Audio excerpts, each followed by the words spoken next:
تو یہ میرے بھائیوں اس طریقے سے سیدنا عثمان کے خلاف یہ جو مہم کھڑی ہوئی، قاتلین عثمان کا کوئی پتہ نہیں کہ کون ہے، بائی نیم مینشن نہیں ہے، ٹھیک ہے. اور جو لوگ صحابہ کے بارے میں کہتے ہیں، مطلب وہ ظاہر ہے کہ اس مہم کو چلانے والے تو تھے، وہ صحابہ کے نام آتے ہیں، وہ مولانا اسحاق صاحب اپنی طرف سے تو نہیں کہہ رہے، ابن کثیر نے بھی لکھا ہے، اسی طریقے سے اسود الغابہ میں موجود ہے، اور اہل صحابہ میں موجود ہے، اور کتابوں کے اندر اہل سنت کی جو تاریخی کتابیں ہیں خلفائے راشدین کے اوپر، باقی اصحاب کے اوپر، اس میں یہ چیزیں موجود ہیں. بال کہیں پہ نام مینشن نہیں ہے کہ بھی بندے کون تھے. نام مینشن ہوتا تو ظاہر ان کو کٹانے میں لا کے کھڑا کیا جاتا. بہرحال ہم ان کو غلط سمجھتے ہیں. ہم جس طریقے سے حضرت عثمان کے مخالفین کو غلط سمجھتے ہیں نا جی، اسی طریقے سے سیدنا علی کے مخالفین کو بھی غلط سمجھتے ہیں. لیکن یہ ظلم یہ ہے کہ یہ لوگ حضرت عثمان کے مخالفین کو پتہ نہیں کیا کیا گالیاں نکالتے ہیں، اور حضرت علی کے مخالفین کی جب باری آتی ہے تو ہم ان کو بھی کہتے ہیں ان کا بھی ایک غلط تھا، ان کا بھی ایک غلط تھا. جو نبی صلی اللہ علیہ وسلم کی حدیث ہے کہ تم میرے بعد بہت اختلاف دیکھو گے، ابو داؤد میں ہے، ترمذی میں ہے، نسائی میں ہے، ابن ماجہ میں ہے، کہ آپ صلی اللہ علیہ وسلم نے فرمایا، مشکات میں 165 نمبر ہے، ابو داؤد میں 4607، ترمذی 2676، ابن ماجہ میں 42، میرے بعد بہت اختلاف دیکھو گے. اور اس وقت علیکم بسنتی وسنت الخلفاء الراشدین المہدیین، تم پر میری سنت اور میرے خلفاء راشدین کی سنت لازم ہے. اور دین میں بدعتوں سے بچنا، ہر بدعت گمراہی ہے اور ہر گمراہی دوزخ میں لے جانے والی ہے. سنن نسائی میں الفاظ موجود ہیں. یہ تو ہے ہی خلفاء راشدین کے بارے میں کہ ان کے مخالفین بدعت پہ ہوں گے. یہ حدیث کو آ کے نعوذ باللہ پنکچر کر دیتے ہیں حضرت عثمان تک آ کے. وہاں آپ باغیوں کے اوپر بات کریں، کہتے ہیں ہاں جی علیکم بسنتی، یہ بدعتی ہیں. تو جو حضرت علی کے خلاف کھڑے ہوئے ہیں، صرف قصاص کا معاملہ ہوتا نا، اس پہ کوئی اختلاف نہیں ہے، ہم بھی کہتے ہیں. بلکہ حضرت علی سے بڑھ کے کسی کو قصاص تھا کی فکر تھی. حضرت علی تو خلیفہ ہی نہیں تھے مان رہے، انہوں نے کہا معاملہ آپ لوگوں نے بگاڑ دیا، انہوں میرے گاٹے فٹ کرنے لگے سارا مسئلہ بگاڑ کے. ٹھیک ہے، معاملہ تو فٹ بگڑ چکا تھا بنو امیہ کے گورنروں کی وجہ سے. ٹھیک ہے، تو وہ مسئلہ یہ نہیں تھا، ایشو یہ نہیں تھا. اصل ایشو یہ ہے میرے بھائیوں کہ جو جتھا بنایا گیا نا، جو آج یہاں پہ پاکستان میں بھی کہہ رہے ہیں کہ کوئی پرائیویٹائز نہ کرے جہاد کو اور اپنا جتھا بنا کے حکومت سے نہ ٹکرائے. تو جب حضرت علی رضی اللہ عنہ سے قصاص کا مطالبہ تھا تو سیدہ فاطمہ، سیدہ عائشہ رضی اللہ تعالی عنہا علیہ السلام، وہ حضرت علی کے پاس تو آئی نہیں ہے، وہ تو مدینہ شریف میں تھا دارالحکومت. وہ تو اپنی پوری فوج، ان کو بھی عبداللہ بن زبیر لے گئے، وہ تو لے کے چلی گئی ہیں بصرہ خود قانون کو ہاتھ میں لینے کے لیے. تو حضرت علی کو تو مجبوراً وہاں پہ جانا پڑا ہے. تو مسئلہ مطالبے کا نہیں ہے. اچھا، اذان کا جواب، ہاں جی، کہ وہ جو مطالبہ ہے، وہ مطالبے سے کسی کو اختلاف نہیں میرے بھائی. مطالبے سے کس کو اختلاف ہے؟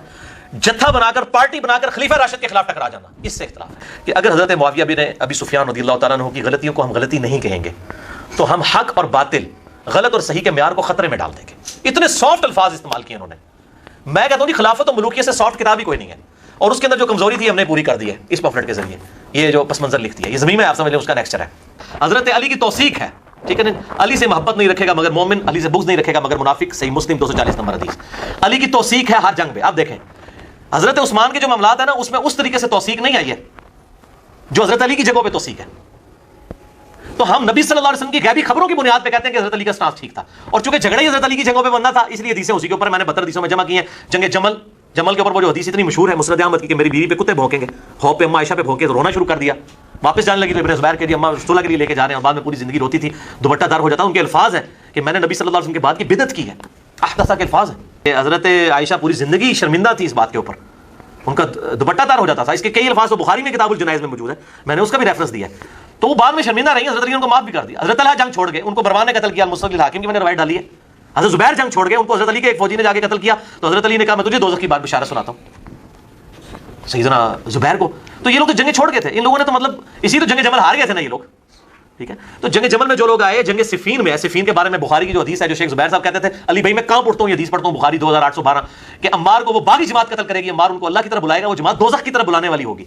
نعوذ باللہ. جنت اور اللہ کی طرف دونوں الفاظ ہیں، بخاری 2812، اور وہ دوزخ کی طرف. وہ کہتے ہیں میں اس کی کیا تعویل کروں؟ اب وہ تو اب پتہ ہے مسند احمد کی اتنی روایتیں کہ کس نے، ابو الغادیہ نے شہید کیا ہے جو کہ اصحاب شجرہ میں سے تھا. اور البانی صاحب نے اس کے اوپر کمنٹس کیے ہیں کہ کچھ لوگ کہہ رہے ہیں کہ خیر ہے اس نے کر دیا ہے تو اصحاب شجرہ میں سب بخشا جائے گا. انہوں نے کہا نعوذ باللہ، یہ آپ کیا کام کر رہے ہیں؟ نبی صلی اللہ علیہ وسلم تو اس کے بارے میں کہہ رہے ہیں مار کا مال لوٹنے والا اور جو ہے قتل کرنے والا دوزخ میں ہے. اس حدیث کو شیخ زبیر صاحب نے کھینچ تان کے ضعیف ثابت کیا ہے. اور میں نے شیخ زبیر صاحب سے فون پہ بات کی، میں نے کہا شیخ صاحب یہ آپ نے یہ حدیث صحیح ثابت تو آپ سے نہیں ہوئی ہے، مجھے بھی تو علمی بحث پڑھ کے پتہ چل گیا کہ کمزور ہے. شیخ بھائی علی بھائی میرے تو 3 دن پسینے چھوٹے رہے ہیں اس کو ضعیف ثابت کرنے کے لیے. میں نے کہا کیوں؟ کہتے ہیں مسند ابو الغادیہ موجود ہے، مسند احمد میں ابو الغادیہ رضی اللہ تعالیٰ عنہ سے احادیث ہیں، تو میں نے ان کا دفاع کرنا تھا، تو میں تو اس حدیث کو کیسے صحیح مانوں؟ میں نے کہا دفاع ہم بھی رضی اللہ تعالیٰ عنہ کہتے ہیں، غلطی اپنی جگہ، ٹھیک ہے، لیکن تخصیص آ جائے گی. شیخ البانی نے حدیث حوض پہ سیدہ عائشہ کے جو معاملات ہیں لکھا، وہ کہتے ہیں مجھے حیرانگی ہے کہ شیعہ تو 12 کو معصوم مانتے ہیں نا، اور یہ سنی سارے صحابہ کو معصوم مان رہے ہیں، اور ان کو جو اس طرح کی بات کر رہے ہیں مانے غلطی ہوئی ہے. سیدھی سی بات ہے، غلطی کا بیان جو ہے وہ کوئی گستاخی نہیں ہے. حضرت آدم کی غلطی کا بیان جو ہے، اس کے بعد لعنت کرنا، سب و شتم کرنا. البانی سے بڑا کون ہے اہل سنت کی اہل حدیث؟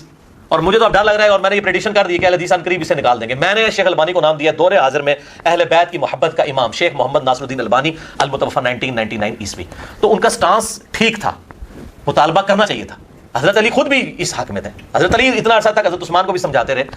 مسئلہ یہ ہے کہ جتھا کیوں بنایا. اب میں پوچھتا ہوں کہ حضرت عائشہ نے یہ سارا جب یہ تماشا ہوا جمل والا، اس کے بعد حضرت عائشہ کتنے سال زندہ رہی ہیں؟ 58 ہجری میں فوت ہوئی ہیں. یہ 37 ہجری کا واقعہ ہے، تقریباً آپ سمجھ لیں 20 سال تک. اس 20 سال میں کبھی اما عائشہ نے دوبارہ قتل عثمان کے مطالبے کا ذکر کیا؟ ان کو پتہ چل گیا تھا یہ پیچھے کیا تھی انٹینشن. ادھر بھی صفین کے اوپر حدیثیں موجود ہیں، نہروان کے اوپر بخاری مسلم میں پورے چیپٹر ہیں کہ امت کے بہترین لوگ ہوں گے جو قتل کریں گے خوارج کو. حضرت علی کے پیچھے تو حدیثیں کھڑی ہیں، نبی صلی اللہ علیہ وسلم کی پریڈکشنز کھڑی ہوئی ہیں. لہٰذا حضرت علی کو تو سرٹیفکیٹ ملا ہوا ہے کہ ان کی جنگ حق پر ہے. بلکہ ان کو کیا سرٹیفکیٹ؟ صحیح مسلم کی حدیث علی سے محبت نہیں رکھے گا مگر مومن، علی سے بغض نہیں رکھے گا مگر منافق. ان کی محبت لٹمس ٹیسٹ ہے ایمان کا. مطالبے سے میں اختلاف نہیں ہے، جتھا بنا کے پارٹی بنا کے اس طریقے سے کرنا، اس چیز سے اختلاف ہے. تو اس میں ریٹ آف دا گورنمنٹ تو قائم ہوگی. حضرت علی کی ذمہ داری تھی کہ جو جتھا بنائے گا، اور ایک اس ریاست سے جو 3 براعظموں میں پھیلی ہوئی ہے، ایک صوبے کا گورنر اٹھ کے جو ہے وہ ٹکراؤ کرنے کی کوشش کرتا ہے اور چند لوگ اکٹھے ہوتے ہیں، تو ریٹ آف دا گورنمنٹ تو قائم ہوگی. ان کو تو حدیثیں پتہ تھی. اور یہ جو حدیث ہے، چھوڑ دیں یہ حدیث جو مسند احمد میں موجود ہے، شعیب ارنوت بھی صحیح کہتے ہیں، نسائی الکبریٰ میں موجود ہے، غلام مسعود صاحب خود صحیح کرتے ہیں، کہتے ہیں اس حدیث کو کہ نبی صلی اللہ علیہ وسلم اپنی ایک بیوی کے گھر سے نکلے تو جوتی ٹوٹ گئی، تو آپ صلی اللہ علیہ وسلم نے اپنی جوتی اتار کے سیدنا علی کو دی. وہ گانٹنا شروع کر دی انہوں نے. نبی صلی اللہ علیہ وسلم تھوڑا آگے جا کے کھڑے ہو گئے کہ چلو علی کا انتظار کرو. اور اس دوران گفتگو کی حضرت ابوبکر عمر بھی موجود تھے. آپ نے کہا کہ دیکھو اللہ تعالیٰ نے مجھے دعوت حق دے کر مبعوث کیا، لوگوں نے میرا انکار کیا، ایز اے لاسٹ ریزارٹ مجھے قرآن کو منوانے کے لیے تلوار اٹھانی پڑی. اور تم میں سے ایسا بھی شخص ہے، ایسا خوش نصیب شخص کہ جسے مسلمانوں کو قرآن منوانے کے لیے، کس کو؟ مسلمانوں کو. نبی صلی اللہ علیہ وسلم نے خود سرٹیفکیٹ دے دیا ہے. خوارج بھی مسلمان ہی تھے، تعویل کی غلطی لگی ہوئی تھی. اہل جمل بھی مسلمان ہی تھے، اہل صفین بھی مسلمان ہی تھے. ہم ان کو کافر منافق نہیں کہتے. مسلمانوں کو قرآن منوانے کے لیے مسلمانوں کے خلاف تلوار اٹھانی پڑے گی. حضرت ابوبکر کہتے ہیں یا رسول اللہ میں ہوں. حضرت عمر کہتے ہیں میں ہوں. آپ نے فرمایا بلکہ وہ شخص جو میری جوتیاں گانٹ رہا ہے. صحابہ دوڑے نبی صلی اللہ علیہ وسلم کی بات سن کے حضرت علی کے پاس، اور کہا آپ کے لیے اتنی بڑی بشارت ہے کہ آن دی بہاف آف پروفٹ آپ یہ کام کریں گے. حضرت علی مسکرا پڑے. صحابہ کہتے ہیں ہم سمجھ گئے کہ حضرت علی کو یہ بات پہلے سے پتا تھی کہ میں نے یہ کام کرنا ہے. وہ پائی جی ڈیوٹی لا کے گیا نبی صلی اللہ علیہ وسلم خود. انہوں یہ شک ہوئے گا کہ منو جمل کرنی چاہیے، صفین کرنی چاہیے، نہروان کرنی چاہیے. اس کے پیچھے تو نبی کھڑا ہوا ہے. تو یہ دھوکے دیتے ہیں، یہ روند مارتے ہیں. بھائی یہ دلائل النبوہ ہے، نبی صلی اللہ علیہ وسلم کی نبوت کی خبریں ہیں. اور پھر یار مصنف ابن ابی شیبہ سے لے کے آتے ہیں کہ جی سیدنا علی پچھتاتے تھے کاش میں جمل سے 20 سال پہلے فوت ہو گیا ہوتا. اور یار یہ دردناک چیپٹر تو پڑھو. وہ اسی طرح پچھتاتے تھے. وہ پچھتانا یہ نہیں ہے کہ مجھ سے غلطی ہوئی ہے، وہ پچھتاتے اس طرح جس طرح قرآن میں آتا ہے سورہ مریم میں کہ حضرت مریم پچھتاتی تھی، جن کے پاس حضرت جبرائیل خوشخبری لے کے آئے بیٹے کی خوشخبری لائے نا.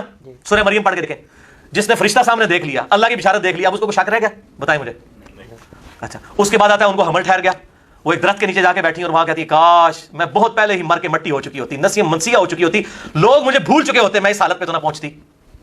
اس کا مطلب حضرت مریم کو شک تھا. جی ناسبیو، حضرت مریم کو اللہ اور جبرائیل پہ شک تھا. ان کو پتا تھا کہ اس میں جبرائیل کہتا ہے کہ آپ کے بیٹے کو ہم نشانی بنانے والے ہیں. یہ بحثیت انسان وہ انہوں نے دکھ کیا کہ ٹھیک ہے اللہ تعالیٰ نے مجھے چنا تو صحیح، لیکن ان کو ایک خدشہ تھا کہ اتنی بڑی ازمائش میرے اوپر آئی ہے، اس ازمائش سے میں کیسے نکلوں گی؟ لوگ تو کہیں گے یہ بچہ کہاں سے اٹھا کے لے، اس کی تو شادی نہیں ہوئی ہے. انسان ہونے کی حیثیت انسان کو پریشانی تو ہوتی ہے. نبی صلی اللہ علیہ وسلم نہیں پریشان ہوئے جب پہلی وحی نازل ہوئی ہے، بخاری مسلم میں آتا ہے. کبھی تاری ہو گئی، حضرت خدیجہ نے اڑا دیا، ورقہ بن نوفل کے پاس لے گئے. انسان جو ہے شریف النفس آدمی کے ساتھ یہ ہوتا ہے. تو حضرت علی جو ہے وہ حضرت مریم جو کہتی تھی میں نسیہ منسیہ کاش پہلے ہی مر چکی ہوتی، میں حضرت علی جو کہتے ہیں کاش پہلے مر چکی ہوتا میں اس سے پہلے 20 سال پہلے. وہ اس لیے کہ علی کے درد کو سمجھے. واللہ میں اکیلے میں سوچتا ہوں مجھے حسین پہ اتنا رونا نہیں آتا جتنا علی کے اوپر آتا ہے. اس شخص کو دیکھیں جس نے سب سے پہلے اسلام قبول کیا. جامع ترمذی کی حدیث ہے زید بن ارقم سے کہ سب سے پہلے علی نے اسلام قبول کیا ہے، حضرت خدیجہ کے بعد، پھر زید بن حارثہ نے، اور پھر ابوبکر صدیق نے. یہ ترتیب ہے ان کی زمانی. یہ تو جل ہی ہے نا جی، بچوں میں زید، عورتوں میں خدیجہ، تاکہ علی کا ٹائٹل چھین لیا جائے. یہ اس لیے کیا ہے، نہ علی نے کیا اسلام پہلے قبول.